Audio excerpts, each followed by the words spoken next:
Monsieur Ibrahim avait toujours été vieux.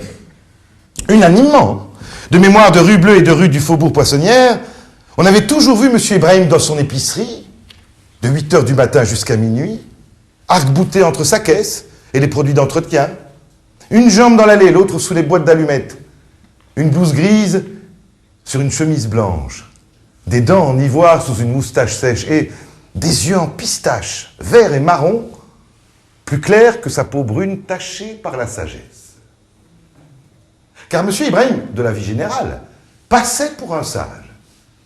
Sans doute parce qu'il était depuis, au moins 40 ans, l'arabe d'une rue juive. Sans doute parce qu'il souriait beaucoup et parlait peu. Sans doute parce qu'il semblait échapper à l'agitation ordinaire des mortels. Surtout des mortels parisiens, ne bougeant jamais, telle une branche greffée à son tabouret, ne rangeant jamais son étal devant qui que ce soit et disparaissant, on ne sait où, entre minuit et 8h du matin. Tous les jours, donc, je faisais les courses et les repas. Je n'achetais que des boîtes de conserve.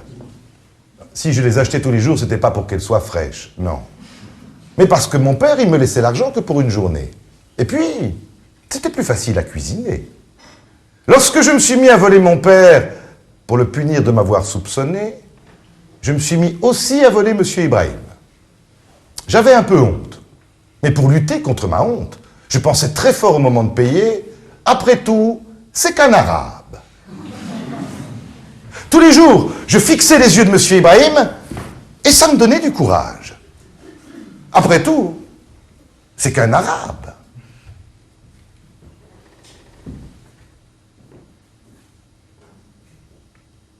Je ne suis pas arabe, Momo.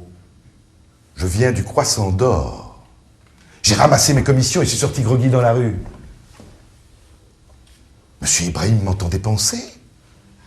Et donc, s'il m'entendait penser, il savait peut-être aussi que je l'escroquais.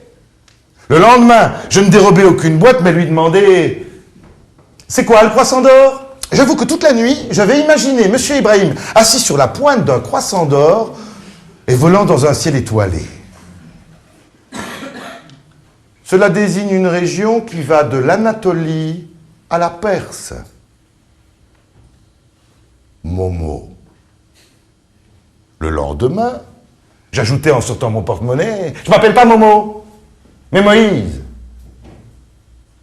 Le lendemain, c'est lui qui ajouta, « Je sais que tu t'appelles Moïse.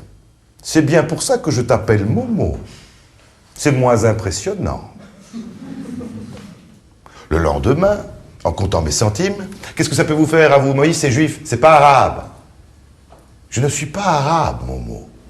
Je suis musulman. Alors pourquoi tout le monde dit que vous êtes l'arabe de la rue si vous n'êtes pas arabe? Arabe, Momo, ça veut dire ouvert de 8h du matin jusqu'à minuit et même le dimanche dans l'épicerie.